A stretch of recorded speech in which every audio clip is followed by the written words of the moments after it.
Degree complete అయింది. Job చేయాలి. కానీ రెజ్యూమే ఎలా ప్రిపేర్ చేయాలి అనేది అందరికీ ఒక పెద్ద క్వెషన్ అనమాట.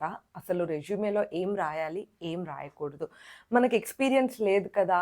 ఏమి అంటే ప్రాజెక్ట్స్ యూజువల్‌గా ఏమి ఉండవు పెట్టడానికి. సో, రెజ్యూమేలో ఏమేం మెన్షన్ చేయాలి అని చెప్పేసేసి చాలామంది ఫ్రెషర్స్‌కి ఇదొక పెద్ద డౌట్ లేదా క్వెషన్ లాగా ఉంటుందనమాట. సో, ఈ వీడియోలో ఒక రెజ్యూమే ఎలా ఏ ఫార్మాట్‌లో ప్రిపేర్ చేయాలి?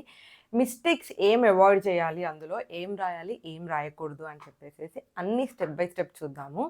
Hello everyone! Welcome to my channel Mounika Rajesh vlogs. అసలు ఫస్ట్ సీవీ ఆర్ రెజ్యూమే అంటే ఏంటి? రెజ్యూమే అంటే మీ లైఫ్ స్టోరీ కాదు. అది ఒక ఆర్గనైజేషన్‌కి లేదా కంపెనీకి మిమ్మల్ని ఎందుకు హైర్ చేసుకోవాలి అనే క్వెషన్‌కి ఆన్సర్ లాగా ఉండాలనమాట. మీరెంత ఫ్రెషర్ అయినప్పటికీ కూడాను ఒక మంచి స్ట్రాంగ్ రెజ్యూమే ప్రిపేర్ చేయొచ్చు. అండ్ దాంట్లో ఏమేమి ఇంక్లూడ్ చేయాలి, ఏమేమి ఇంక్లూడ్ చేయకూడదు అని మనం ఒక చిన్న క్లారిటీ ఇస్తే మనం రెజ్యూమేలోనే చాలా మార్కులు కొట్టేసేయొచ్చు. సో, సీవీ ప్రిపేర్ చేయాలంటే ఫస్ట్ మన స్కిల్స్ అన్నిటికంటే కూడా కొన్ని బేసిక్ రూల్స్ ఉంటాయన్నమాట. అవేంటంటే మీ రెజ్యూమే ఫ్రెషర్ కాబట్టి 1 పేజ్ ఉంటే సరిపోతుంది. మాక్సిమం 2 పేజెస్, అంతకు మించి ఎక్సీడ్ అవ్వకూడదు. వాళ్ళకంత ఇంట్రెస్టెడ్‌గా కూడా ఉండదు ఎక్కువ పేజెస్ ఇచ్చినా గూడా. నెక్స్ట్ ఫాంట్ వచ్చేసేసి ఏరియల్ లేదా టైమ్స్ న్యూ రోమన్ అనమాట. మోస్ట్‌లీ ఈ 2 మాత్రమే మెయింటైన్ చేయడానికి ట్రై చేయండి. ఫాంట్ సైజ్ కూడా అంతే 10.5 నుంచి 11.5 ఈ మధ్యలో పెట్టుకోవడానికి ట్రై చేయండి. అండ్ లాంగ్వేజ్ చాలా సింపుల్ ఇంగ్లీష్‌లో ట్రై చేయండి. ఏదో ఇట్లా పెద్ద పెద్దగా గూగుల్‌లో, చాట్‌జీపీటీలో అక్కడిక్కడ వెతికి పెట్టుకోకూడదు. మరి ఉండకూడనివి ఏంటి అంటే మెయిన్ థింగ్ ఇట్లా ఫ్యాన్సీ కలర్స్, బార్డర్స్ అట్లా ఏమి పెట్టకూడదనమాట. అది చాలా సింపుల్‌గా ఉండాలి. నెక్స్ట్ వచ్చేసేసి ఆహ్, ఫే అబద్ధాలు లేదా ఫేక్ ఎక్స్‌పీరియన్స్ మనకి ఏదైతే రాదో అది పెట్టకూడదనమాట. మెయిన్‌లీ ఫ్రెషర్స్ ఇప్పుడు మీకు తెలియని స్కిల్ గానీ ఏదన్నా ఒకటి పెట్టారంటే చాలా ప్రాబ్లమ్ అయిపోతూ ఉంటుంది. Also long paragraphs ఉండకూడదనమాట.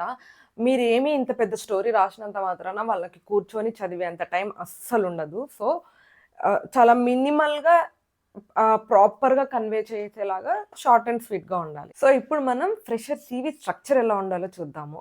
మెయిన్‌గా హెడర్‌లో వచ్చేసేసి మీ పర్సనల్ డీటెయిల్స్ ఇవ్వండి. మీ full name, phone number, like email ID లేదంటే మీ సిటీ ఆర్ స్టేట్ డీటెయిల్స్ ఇచ్చేసేసి మెయిన్‌గా మీ లింక్డ్ఇన్ ప్రొఫైల్ యాడ్ చేయడం అయితే మర్చిపోకండి. సో దట్ అది కొంచెం హెల్ప్ అవుతుంది. అండ్ మీ లింక్డ్ఇన్ ప్రొఫైల్ కూడా మంచిగా మెయింటైన్ చేసుకోండి. అండ్ చాలామంది చేసే తప్పేంటంటే పర్సనల్ డీటెయిల్స్‌లో మెయిన్‌గా మీరు ఈమెయిల్ ఐడీ ఇస్తున్నప్పుడు కొంచెం ప్రొఫెషనల్‌గా ఈమెయిల్ ఐడీ ఇవ్వడానికి ట్రై చేయండి.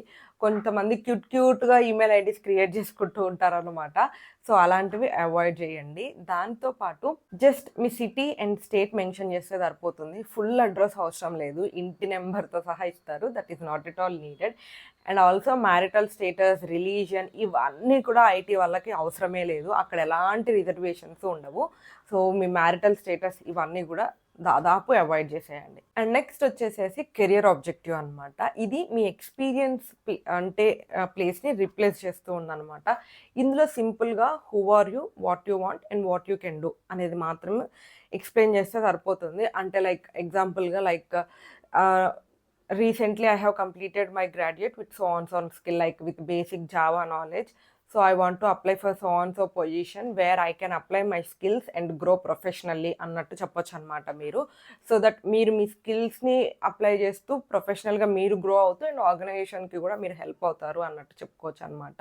అండ్ ఇది ఓన్లీ 1 ఆర్ 2 లైన్స్‌లో క్లోజ్ చేసేలాగా ట్రై చేయండి. అండ్ దట్ టూ మీరు ఆ రోల్‌కి వాళ్ళు ఇచ్చిన జాబ్ డిస్క్రిప్షన్‌కి ఎంత పర్ఫెక్ట్‌గా ఫిట్ అవుతారో ఈ 1 ఆర్ 2 లైన్స్‌లో చెప్పడానికి ట్రై చేయాలి. అండ్ నెక్స్ట్ థర్డ్ సెషన్ వచ్చేసేసి ఎడ్యుకేషన్ డీటెయిల్స్ అనమాట. ఎడ్యుకేషన్ డీటెయిల్స్ ఎప్పుడూ కూడా హైయర్ డిగ్రీ నుంచి మెన్షన్ చేస్తూ రావాలి. లైక్ ఇన్ కేస్ మీరు ఇప్పుడు ఒకవేళ బీటెక్ చేస్తుంటే ఫస్ట్ బీటెక్, తర్వాత ఇంటర్, తర్వాత ఎస్ఎస్‌సి ఇలా మెన్షన్ చేస్తూ రండి. బికాస్ మన సీవీని మొత్తం డీటెయిల్డ్‌గా చదివేంత ఓపిక ఎవ్వరికీ ఉండదు. అది ఊరికే ఫార్మాలిటీకే చూస్తారనమాట.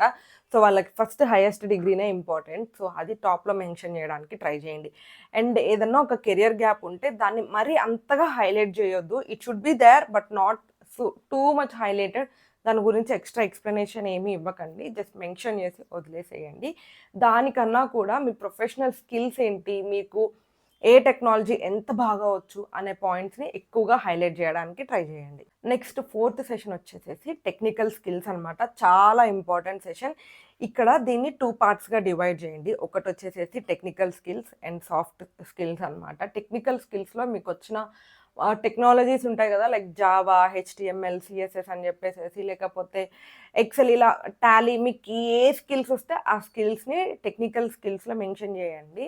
అండ్ దట్టు సాఫ్ట్ స్కిల్స్లో వచ్చేసేసి మీ కమ్యూనికేషన్, టీమ్ మేనేజ్మెంట్ వస్తుంది, లేకపోతే క్విక్ లెర్నర్ని నేను, ఫ్లూయెంట్గా మాట్లాడలేస్తాను, ఇలాంటివి సాఫ్ట్ స్కిల్స్లో మెన్షన్ చేయండి. అండ్ మేక్ షూర్ మీది ఏది మెన్షన్ చేస్తున్నా కూడా ఈ 2 స్కిల్స్లలో మీరు ఖచ్చితంగా దాని మీద లైక్ మీకు కొంచెం నాలెడ్జ్ ఉండేలాగా చూసుకోండి. బికాజ్ ఈ టెక్నికల్ స్కిల్స్ సెక్షన్ నుంచి మనకి ఎక్కువ ఇంటర్వ్యూస్ క్వశ్చన్స్ పడతాయి. సో మనం almost half of the resume prepare చేసేసాం అనమాట. మీకు ఈ వీడియో ఎక్కడి వరకైనా లైక్ నచ్చింది, యూస్ఫుల్గా అనిపిస్తే వీడియోని లైక్ చేయండి. అండ్ అట్లనే హైప్ ఆప్షన్ వస్తుంది, దాని మీద క్లిక్ చేయండి. సో దట్ ఎక్కువ రీచ్ వస్తే నాకు కూడా మోటివేటింగ్గా ఉంటుంది. అండ్ నెక్స్ట్ సెషన్ వచ్చేసేసి ప్రాజెక్ట్స్ అండ్ ఇంటర్న్షిప్ అనమాట. యూజువల్గా మనం ఏ డిగ్రీ చేసినప్పటికీ కూడాను కాలేజ్లో మినీ ప్రాజెక్టో లేకపోతే మెయిన్ ప్రాజెక్ట్ చాలా ఇట్లా చేసి ఉంటారు కదా. మీరు ఏదైనా ఒక ప్రాజెక్ట్ చేసి ఉంటే దాన్ని డీటెయిల్డ్గా ఎక్స్ప్లెయిన్ చేయడానికి ట్రై చేయండి. అండ్ మీరు ఏదైతే ఒక ప్రాజెక్ట్ అందులో మెన్షన్ చేస్తున్నారో దాని మీద మీకు ఎండ్ టు ఎండ్ నాలెడ్జ్ ఉండేలాగా చూసుకోండి. చాలామంది ఇంటర్న్షిప్స్ కూడా చేస్తూ ఉంటారు కాలేజ్లో 4th ఇయర్ ఎండింగ్లో ఉన్నప్పుడు, లేకపోతే ఆ చిన్న 4th ఇయర్ అయిపోయి మళ్ళీ జాబ్ సర్చ్లో ఉన్నప్పుడు ఇంటర్న్షిప్స్ చేస్తూ ఉంటారనమాట. సో ఇంటర్న్షిప్ చేసే ఆ ఎక్స్పీరియన్స్ కూడా మీకు చాలా హెల్ప్ అవుతుంది. దాన్ని కూడా డీటెయిల్డ్గా మెన్షన్ చేయండి. అండ్ నెక్స్ట్ వచ్చేసేసి సర్టిఫికేట్స్ లేదా ఏదైనా కోర్సెస్ మీరు చేస్తుంటే మెన్షన్ చేయండి. సర్టిఫికేట్స్ అంటే చిన్న చిన్నవి లైక్ ఫెస్ట్కి అట్లా వెళ్ళినప్పుడు కాకుండా మీకు టెక్నికల్ సర్టిఫికేట్స్ ఏమన్నా ఉంటే అవి మెన్షన్ చేయండి. లేదంటే మీరు ఏదన్నా ఆన్లైన్ కోర్సెస్ చేస్తున్నా, లేకపోతే స్కిల్ ప్రోగ్రామింగ్ కానీ ఇట్లాంటివి మీరు ఏదైనా చేసి ఉంటే అవి మెన్షన్ చేయండి. సో దట్ మీ రెజ్యూమేకి ఇంకా కొంచెం వెయిట్ యాడ్ అవుతుంది. అండ్ నెక్స్ట్ వచ్చేసేసి పర్సనల్ డీటెయిల్స్.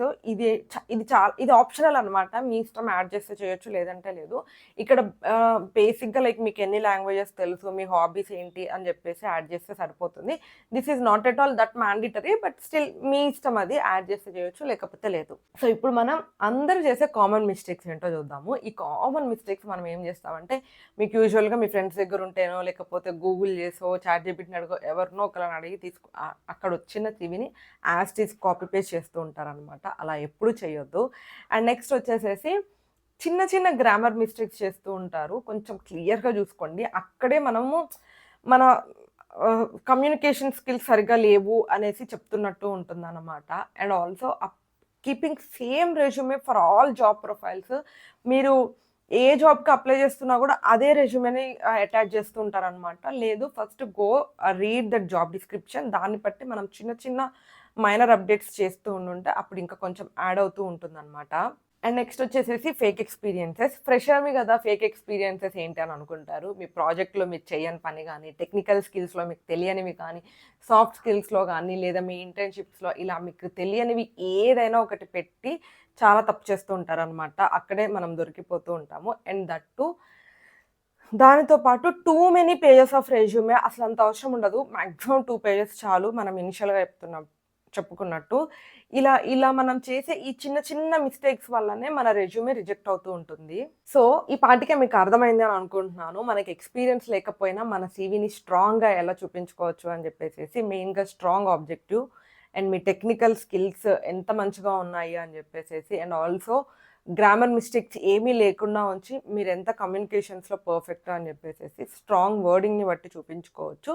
సో ఇలాగా మీరు యాడ్ చేసే చిన్న చిన్న థింగ్స్తోనే మీరు ఎంత ఫ్రెషర్ అయినప్పటికీ కూడాను మీకు ఒక స్ట్రాంగ్ సీవీ రెడీ అవుతుంది. సో నా ఫైనల్ కంక్లూజన్ ఏంటంటే, ఫ్రెషర్స్ ఎక్కువగా స్ట్రెస్ తీసుకోకండి, ఎక్స్పీరియన్స్ లేదని ఫీల్ అవ్వకండి. మనకి మంచి కమ్యూనికేషన్ స్కిల్స్ ఉన్నాయి అండ్ స్ట్రాంగ్ టెక్నికల్ స్కిల్స్ ఉన్నాయి. ఇవన్నీ చాలు మనకు ఒక మంచి జాబ్ రావడానికి అండ్ దాని నుంచి మంచి ఎక్స్పీరియన్స్ గెయిన్ చేయడానికి. సో హోప్ మీకు ఈ వీడియో నచ్చింది అని అనేసి అని అనుకుంటున్నాను. అండ్ మీరు ఏ స్కిల్ మీద లైక్ మీకు ఏ టెక్నికల్ స్కిల్స్ ఉన్నాయి, ఏ జాబ్ కోసం ట్రై చేస్తున్నారు ఏంటి అని చెప్పేసి కింద కమెంట్ బాక్స్లో నాతో షేర్ చేసుకోండి. నాకు తెలిసిన ఓపెనింగ్స్ ఏమన్నా ఉంటే కూడా నేను షేర్ చేస్తూ ఉంటాను అన్నమాట. అండ్ ఈ వీడియో ఎవరికైనా యూస్ అవుతుంది అని అనిపిస్తే షేర్ చేయండి. Don't forget to subscribe. Thank you for watching till the end. Bye bye.